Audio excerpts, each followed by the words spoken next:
Hi, I'm Dr. Steve Grinstead, author of the book Freedom from Suffering, A Journey of Hope, and developer of the Addiction-Free Pain Management System.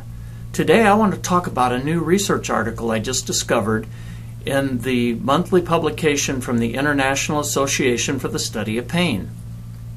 The topic of this particular article was about post-surgical treatment outcomes and how prevalent that high levels of pain are for some people that is totally unexpected.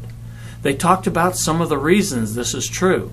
One of the big reasons is that they failure to prepare people for their surgical procedure adequately, to talk about the psychosocial factors, to make sure that they have good psychosocial support post-surgery.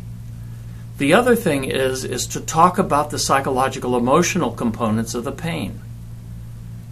What happens for a lot of people after a surgery procedure, if they have a lot more pain after the surgery than before, they believe that the surgery is a failure. And that's not necessarily true. We need to educate both treatment providers and patients to expect abnormalities in some situations. I always prep my patients and have a pre- and post-surgical plan in place, especially for my patients who are in recovery from an addictive disorder. One of the things I tell them is freedom from suffering is your right, but it's also your responsibility. So be responsible and plan, because those who fail to plan to fail. Research bears out that good preparation and good psychosocial support can make a big difference in pain management, even post-surgical. Thank you.